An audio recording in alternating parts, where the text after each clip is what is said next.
10 o'clock. We'll call the meeting to order in about 30 seconds.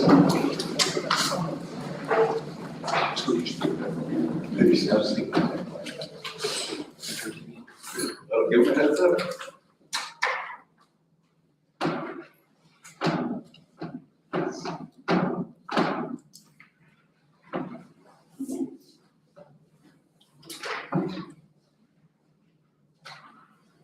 All right, good morning. I'm David Yates. I'm Chair of the Board. I'd like to call the meeting of the Jefferson County Board of Elections to order. And at this time, I'd ask each of our board members to please introduce themselves. Randy Kennedy, Democratic Rep. Linda Hoover, Republican Rep. David James, Jefferson County Sheriff. All right, and then now I'd like to just take a moment to introduce Natalie Johnson, is a former Assistant County Attorney, and she is our new Executive Director of Records, Governance, and Legal Affairs of Jefferson County Clerk's Office. So welcome.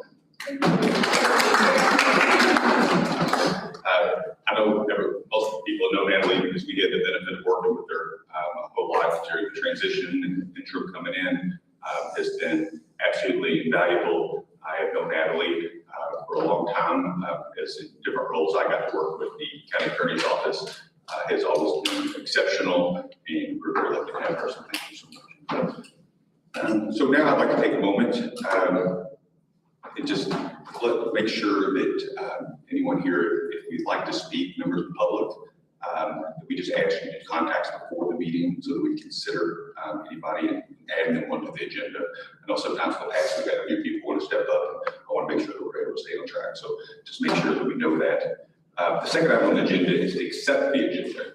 Is there a motion to accept the agenda? So moved. Second. Been properly moved and second. All those in favor, want to say aye. Aye. All those opposed, the ayes have it. It is approved.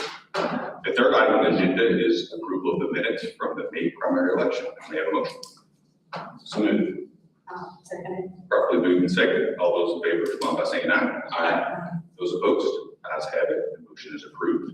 Now, there is no old business discussed from the previous meeting, so we're going to move on to new business. And the first item of new business is a request from Election Officer Julia Reed. Sally Williams will discuss why Ms. Reed is here today. So Ms. Reed is here. So on election day, Ms. Reed got a letter mailed to her from. Oh, Ms. Ms. Reed, Reed, announced it? Yeah. I got the hot seat here for you.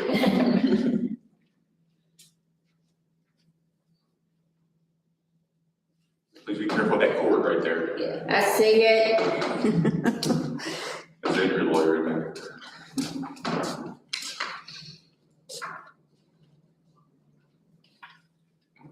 Thank you for being here.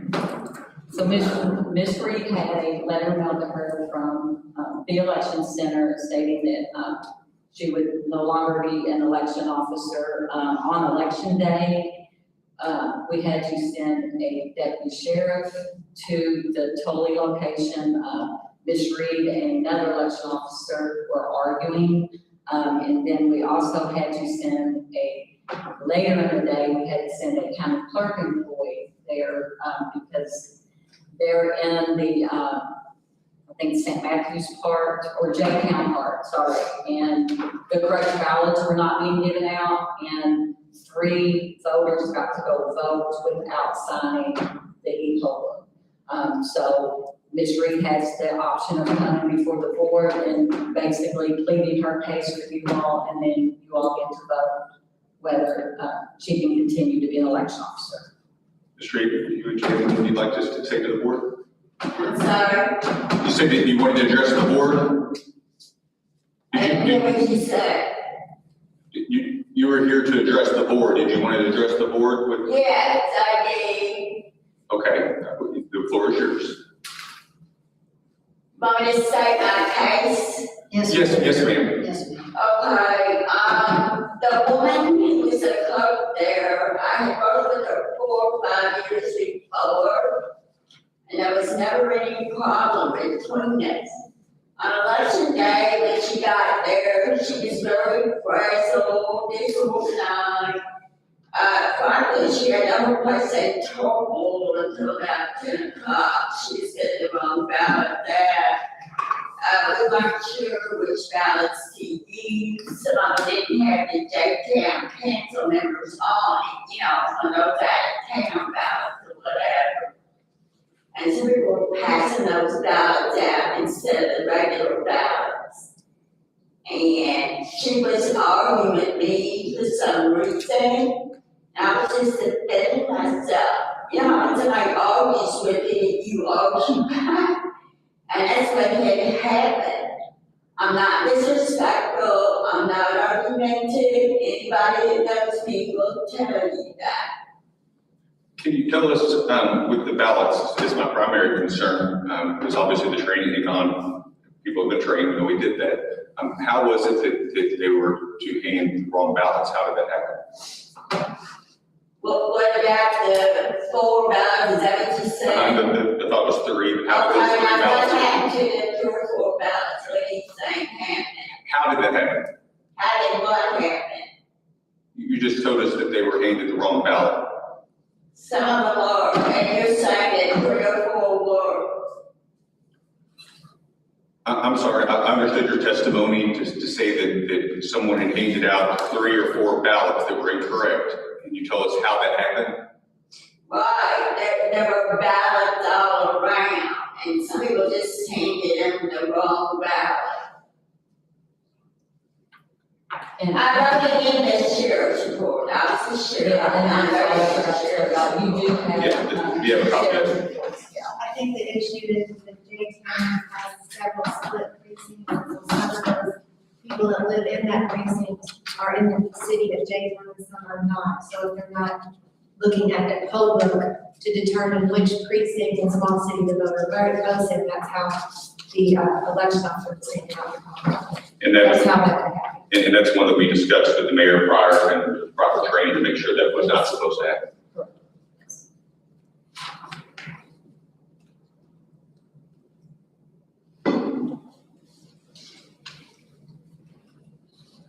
Can you tell us who the other coworker that you were arguing with? What happened with that situation? She was in Clerk, her name was Charlotte, she was with the precinct 146. She just, I don't know her last name, she was sitting right next to me, that's what it said that I was arguing on. She was arguing with me, she was sitting right next to me. And she brought my computer away from me at one point, and I asked her what she had done, and she didn't, and she just said it like this and that to me, and said she gave it back to me without comment. And so I said, I think she was just kind of frazzled that I had worked with her before, and there was no problem. Sally? And that election officer also got a letter that, you know, they haven't contacted us to come and tell you all. Linda, go ahead. Could I get a visual, were the two of you poll workers? You were at the table, one being a Republican and one being a Democrat. Is that the way it was situated? I don't know if she's a Republican or not, but I am a Democrat, and I'm sitting right next to her. Okay, normally there are two at a table, and you had your box and she had hers, and you were just taking in each voter and getting them a ballot and sending them off to vote. Right. But somehow, the two of you had some problems and some wrong ballots were going out. Were they going out from your table? Were you giving out wrong ballots? I could have given out a couple of wrong ones. See, we didn't know on the computer that we were supposed to have gone there and see if they were from J-Town district or not. Maybe I didn't read the book enough or something, I don't know. But that's how it happened, you know, they were just right there with the other ballots. Just to confirm, that would have been included In the in the training. Yes. And can you, I'm struggling to understand the nature of this argument. Were words exchanged? I mean, it seems like we're gonna get outside help to resolve the issue. What about outside help? We had to call someone in to resolve the issue, to resolve the tension between you two. Can you tell me a little bit about the argument? Was it just words or? I can't remember. And one thing that I've got to come and lead some of the trainings and show up, and one of the most important things, and that's why the training, and if anyone has questions, we have the ability to come up and have refreshers and all those things, is obviously we have safety has to be our number one priority, in making sure that people feel safe going in. So any disputes or arguments that we have among the poll workers, since we are the election officers there, is so important because of the way the energy that builds for people coming in. They have to have a safe place to come in and vote, right? And so in the event people are coming in to cast their ballots and they see that argument or tension or problems, that diminishes everything that we're trying to create. The other thing is there's a zero tolerance for people being handed the wrong ballots. And that's one, and I know that sometimes it can be maybe difficult with the instruction, things like that, but the election integrity is so important to our democracy. And so I'm so appreciative of anybody who wants to be a poll worker. I am, because I know sometimes it's heavy lifting, it's getting there early, it's working late, it's doing a whole lot. But my biggest concern always is making sure that everyone gets the right ballot. It's got to be so important. But the other thing is they have to feel safe when they go to vote. And so despite who started what, who did anything, as an adults, our job is to de-escalate it immediately.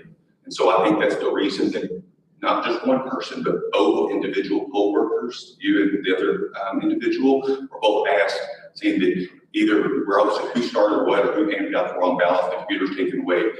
It kept intensifying to the point that someone had to be called in to be able to stop the situation. You could imagine what that was like for anybody having to vote. And so I appreciate you being here and caring, and I don't mean that something can't happen in the future, but I think in this situation, I would follow Sally's recommendation. Anyway, that's just my opinion. Is there any other questions for Sri? No further questions here? So David, do you want to take a vote on it, Okay. please? So I need to ask, I think it only has to be a vote in the event they ask a motion to allow Ms. Reed to continue to be an election officer. So there has to be a motion made.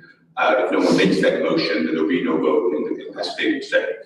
So I'll leave it open to the floor for anybody on the board who would like to make that motion to allow Ms. Reed to continue as election officer. Seeing no motion being made, it fails for lack of a motion in a second. So no one's made the motion to allow that to make the vote of the board, and so that the decision will stand. Does that make sense? Do you have questions for us, Ms. Reed? Well, all I can say is the next time, if I do get to be an election officer again, look at the ballots, and I'm gonna separate them, and I'll tell the workers that, we can't give the J-town voters the out-of-town ballots. We're gonna have to be careful. Yes, absolutely right. And sometimes in J-town, because the way the city's drawn, they actually have split precincts, which can be difficult. So some people who actually may be in a precinct that don't live in J-town, so their ballot may look different than someone else. And so it can be, so they may not be the wrong ballot, but sometimes a voter will think it is because of where they live. And that's part of the training. We're going to make sure that we continue that. And we have a really good mayor that's working to try to do that as well. And I was out in that district quite a bit talking to people. We'll continue to do that for November election. But I really appreciate you coming here and pleading your case. So thank you. Okay. Ms. Reed, if you want to follow Chris, he can walk you out. All right, the second item of new business is election officer Barbara Lewis. Sally? And she didn't show up. Okay. So Ms. Lewis is not here with us, therefore there'll be no motion made, and the decision will stand. Your concern? Yet she didn't bring her concern. Yeah, she was a no call, no show. So she wanted to come before. Yep, the actual where she filed would have been attached. Right, well, she was, even today, but on election day, she was a no call, no show. So, That's about that. Yeah, that's an automatic removal. The third item of business is new business, and it is the polling location update. Our Stephanie Cable gives an update for us. I have, due to various reasons, we have 3 moves at this time that are necessary for the general election. The first move is at a precinct located at the Potter's House. The Potter's House will be moved to Lincoln Elementary School, which is about 2 blocks away. The Potter's House was not accessible for the primary voters, had trouble getting in and out of the building. So we felt this was a necessary move. That precinct is N134 will move from Potter's House to Lincoln Elementary with 4 other precincts. We feel that Lincoln Elementary is very spacious and can handle the extra voters. The second change is we have 5 precincts at Fisherville Baptist Church that will be moved to Life of Faith Bible Church. Fisherville's Baptist Church is under construction. So this is a temporary move just for the general election. We are planning to move back to Fisherville for the primary of next year. The third move is the VFW Hall on Longfield Avenue. We had several reports of it being disruptive when the post had deliveries throughout the day. Those deliveries walking through to get to the bar area was an interruption in the election area. So those precincts, there's actually 4 precincts from the VFW that will be moved to 3 different locations. So those 4 precincts will be moved to, 2 of them will be moved to the South Level Community Center, 1 will be moved to Shiloh City Hall, and then the 4th will be moved to Simple Elementary. Thank you, Stephanie. And then also to our public works on the Potter House and to it, that went over there, it was a total mess, and you would have thought they came over so fast, the whole team, and to get that for people to assess it, and then it was just hours later, it was same problem again. So anyway, I do appreciate a lot of times people don't realize that how many people go in, not just in our office, but we work with partnerships and they make it work. So we really appreciate Deputy Mayor George for stepping in on that one. As far as the additional changes, it makes sense. And I just look for a motion to approve the polling location changes. So in terms of the new location, quick question. Yeah, So that's been one new voting location, do we have any accessibility concerns? No, we're Maybe a large moving- parking lot. No, Yeah. it's already been surveyed. Okay. Yes. It's a motion that properly moved and second. All those in favor, so by saying aye. Aye. Those opposed, ayes have it. The 4th item of new business is an update on the precinct and audit address. And then so, before we jump in, I know that many of you, I imagine all of us, are aware of concerns have been raised about some of the voting being assigned to some wrong precincts. And so in response, we directed the election center staff to conduct a comprehensive internal audit. It turns out, I think it is the first time that we've ever done that to this degree in the history of our clerk's office. The team is reviewing each legislative district sheet by comparing precinct boundaries, and we're using our logic map and the county clerk's web mapping application. And then they're verifying the street assignments in the voter registration system, it's the VRS that you're talking about, match the correct precincts, reviewing precinct reports, and then going and investigating any discrepancies that are identified. Sometimes it shows up as a discrepancy, you can get in and it's actually not an issue, but we're going through piece by piece. Necessary corrections are being documented and they're made to ensure the accuracy of our voter registration records. Our goal right now, I know it's one of those things we keep meeting goals. We moved that back up a little bit to July 31st because they're kicking butt and moving on time. So thank you.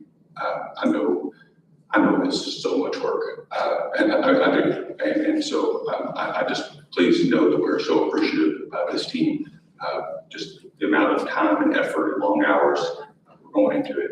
Our team also met with Meg Henderson. She's the GIS director for the Kentucky State Board of Election. They had brought her under contract, and she went through. They did they completed a statewide GIS audit of Jefferson County's voter precinct assignments. So we were actually locked out of the VRS system for a period of time while they went through and used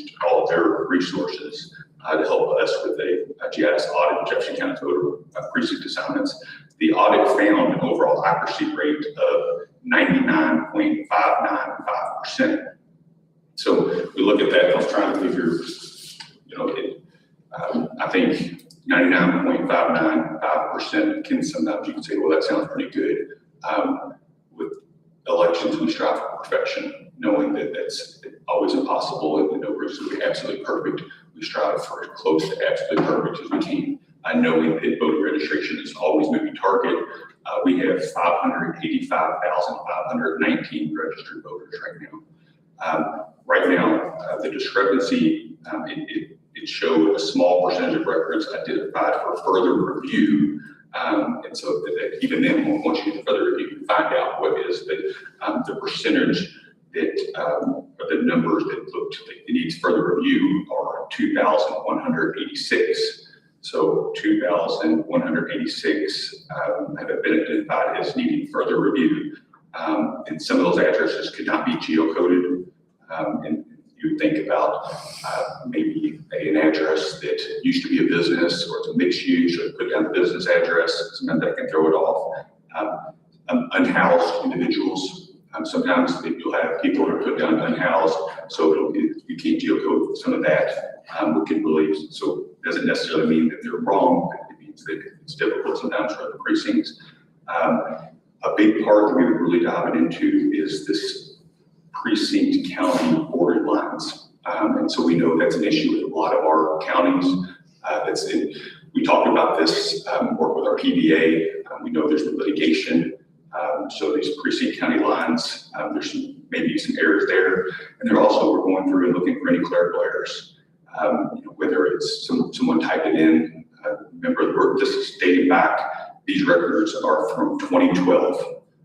So from 2012, and they build each other. So if someone put in a street that was maybe a letter off or a shorthand or something like that, or an avenue as opposed to drive, or some things can change things. So we're looking through those clerical errors, and then all the clerical errors, and then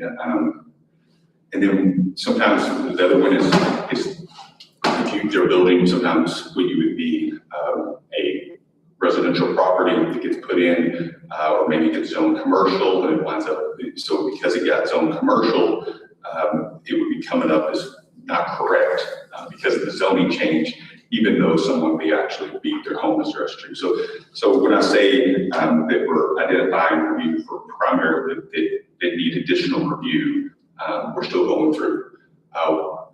The other big part that we're going to have to deal with right now is the county line border lines. And we saw some litigation in Shelbyville, some other areas that's been an issue. I went to, obviously we're going back to the Clerk Convention on Wednesday, we're talking about it. This has been an issue for a lot of counties, and for a long time it's been kind of a handshake deal or agreement. This is definitely going to affect people that may be in the wrong place and have been doing this for 6 elections. It's too important to get it right. And so to me, I think that if we're relying on that for representation, it's up to us to make sure that these local votes are done in the right place. Now I know a lot of times the response is it doesn't usually make a difference because usually the precincts aren't, they're not split between a different election, even at the metro council level, it's not very often. But sometimes they are. And we just saw an example like J-Town, where you have a small city overlay where they split precincts. And so it's important that we go through piece by piece and get it right. But it also shows that why we have got to have a GIS system that updates in real time, because we have a glorified spreadsheet. They want a digital map, and we have broken grounds, and we've got to increase it, the efficiency here. While I'm so appreciative of my team and the time they put into it, I need to make sure you have the tools and resources that things happen immediately as we're going through putting things together. And so I've talked to my colleagues at the legislature. We have a strong relationship with the Kentucky State Board of Election, and we're looking to implement best practices. I just went to the CACO convention down there for one purpose, and that was our elections. And I wanted to make sure that we were talking to other major cities that are comparable to what they've done. talked to one of the directors there, and how Florida, who was probably, after the hanging Chad, is probably one of the most black-eyed states, to feel what they did to improve, to be one of the better in many regards. And so that's what we're going to keep working with. And we got good partners at the state, also colleagues. This should not be, in fact, if there's not ever an issue that shouldn't be partisan, this is it. This is the integrity of our democracy, it's our elections. And so we're going to go through and work that out. I know that in the conference, I spoke with officials from all over. I'm hoping that as we finish our completion, that we'll be able to use the outside sources, and we're very sure we're going to do that will be based on our numbers. We're in a good spot, a much better spot than we might have thought with just that a low number, even 2186 being identified is needing to be looked at. So it's a little more manageable than a lot of people had to deal with, which makes me feel better. But still, we're striving for perfection. There is a International Association of Government Officials, IGO, who also has some resources available that we're building up membership. We're going to be working with that and NACO. And so I think that as soon as we get this over, we're going to we'll get our bid out and figure out who the best. I don't want to say any favorites or anything like that, because I also need to make sure we get the best price as well. So we'll make sure that we have people we can trust that have done it before, that have proven track record of success. Because not only do I want to make sure the audit's correct, I want to make sure that we have resources going forward. I don't want somebody to come back in 15 years from now and say, well, the records that Clerk Gates had in order was wrong, and we can build off that. It's time to get it right and make sure this is maintained correctly. So with that, I don't believe there's any need to go to executive session, but for members of the board, if you have any questions about that, or Are we going to be able to ensure that the issues we identify in this audit are implemented prior to the general? and that's this is the reason that everybody on my team, as beautiful as they are, they have bags under their eyes. Everybody is working around them. And it is because my worry was that I didn't want to get it to them in mid-October, and then it'd be too late. So it is, and this number from everybody I've met with is much. I think they were anticipating a much higher number. So anytime I tell them, we're around 2,000, even I've identified, they make me feel much better. And we are, sometimes it's tough. We're a huge city compared in Kentucky, but we're not that big nationally, compared. So we're dealing with many issues that others have. Unfortunately, our legislature hasn't updated the GS or fully funded it to the degree it needs to be. I think there's a high likelihood that legislature going forward. And I think that's one of the reasons we talked about this board also being leaders. We're setting the standard, we're increasing the standard, and we show what should happen. So I appreciate that. And practically, how are we going to catch these issues going forward? How can we be proactive? So that would be the whole reason of implementation, the technology.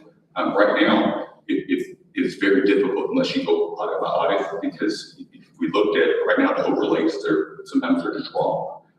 And it's not just the clerk's office of voting. You're seeing that with emergency response. You're seeing that with PDAs, everything else. To me, all those are really important. I mean, I guess the emergency response is pretty important. But to me, the voting has to be perfect, as perfect as possible. And so if we know that human error can make that change, we've got to have the technology in place to be able to catch it in real time. We know people are coming into it, and so other states have already implemented it. Talked to them, he said that we're just, when I would I was brought in, our document going through it, I was met with a chuckle repeatedly. So we are behind. It's time that we step forward, and so I appreciate, I really want to take a second to appreciate the voters who were able to look and recognize and say, hey, this is the wrong precinct, because we know that we've gone 6 elections without a peep about it, and had someone not said something, I don't think it would have brought to light, and we wouldn't know. And of course, we have also the difference of building an apartment in certain locations makes those changes as well. I don't think we can wait on that in the future. We've got to have, so if we have the updated, it'll be doing daily audits, which is. So in the case in point, with the recent election, it's on 5 votes apart. Was there a situation that some entry data was incorrect, and on that same street, 30 people ended up with or 30 people possibly ended up with the wrong ballot? Yeah. And those 30 would have affected a 5, they're only 5 apart, and 30 other people could have voted a different way, that would have affected that. Sure, in our deeper dive, I'm looking at over the years, how many elections have been won or lost by 50 votes or so. It worries, especially when it gets to the Metro Council.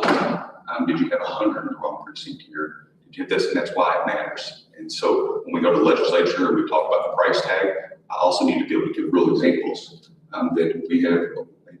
Our elections are, you know, as far as people right now are saying that fraud and all this other stuff, there's been nothing to show that. In fact, the reason these audits are so important is to show the community that it's just the opposite. That we do all these things, and what we need to do is show that sometimes there will be a clerical error on that, or there'll be a property built afterwards onto it, or one side of the street where the precinct may be split, where it becomes problematic. And so on that particular case, that our internal showing that roughly there was 30 registered voters that should have been included into that state representative race. Of the 30 registered voters, 8 actually voted. It was only a Democratic primary. So 5 of those individuals are registered Democrat. In fact, we don't know if they actually cast their ballot in that race or not, but it was possible. And to me, that possibility makes a difference. Now, the response is that both candidates running had the same voting pool, so the chances of winning. But the worry is those 5 individuals who, when they cast their ballot, if they couldn't hold their state representative accountable, then you've taken away their right in our democracy. And one person is too many.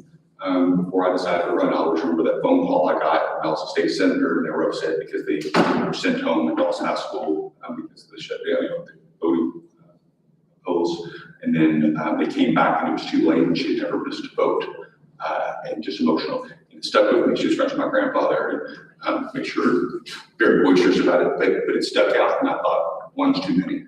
And the loser in this particular one between 5, could they bring that forward and ask for a new vote? Well, so what I cannot do is give legal advice on that situation as our chair, and that is not our position. In fact, I think for us to even, I never want us to put our finger on the scale on this. We let the judicial call the balls and strikes, and we implement onto it. And so what they may or may not do as a candidate, I'll tell you, anybody can file a case for just about anything onto it. But what I want to do is avoid that based on advice that our counsel has been advised that we not directly address that situation.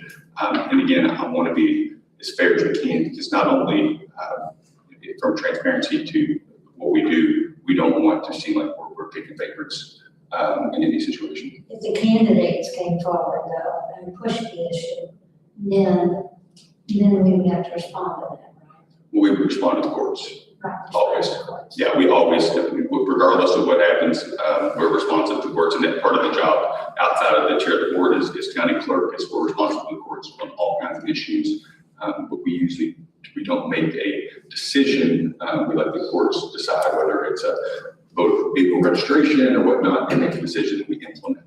And that would be our job. And we have responded in numerous cases. In fact, that's one of the good benefits of having Natalie Johnson come over as a director. Even though that is not directly her role, she does bring a wealth of knowledge, which is extremely helpful. And then working in conjunction, she even sits next to the county attorney's office. So Speaking of courts, have you and Michael Adams made your presentation yet? Me and Secretary Adams have discussed this issue several times. We actually had a working Zoom call.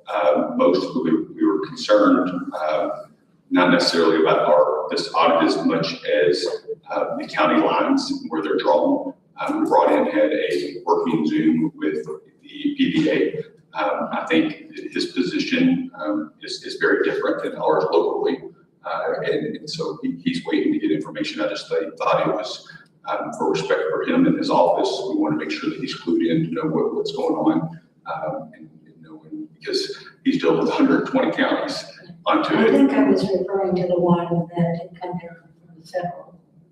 Oh, you're talking about the lawsuit? Yeah, so the state, the judge is actually, has taken a different appointment onto it. And so there's been no action on that as of now. On the audit, we're gonna have results to look at during the next session. Yes. Yeah, no, and to me, I think the audits are important for us to identify as we get down. Having a blanket number saying, here's what we need to look at, doesn't give me a whole lot. Having a breakdown of what actually may have been, if this is how half people or 10% of people unhoused, is that the reason it was, put in there? Is it, is half people or 5% or 10% just precinct county borderline issues that they were taken in out of Jefferson County that should have been back? And the biggest one that's controllable to us right now is with clerical errors. Is it from typo? And that's one of the things that I think technology can immediately address and improve. But right now, we don't have the luxury of having that, and so it is just manual, piece by piece, long hours. And so I know I'm kind of beating it at first, but I'm just really appreciative of the time and attention the team's put into it. I know it is asking a lot. It is like digging from the pool with a spoon. I know, piece by piece, and so I appreciate that. All right, so again, like I said, there is no need to go into an executive session. And so if there are no other questions on this, I entertain a motion to adjourn. So moved. Second. Properly moved and second. The meeting is hereby adjourned.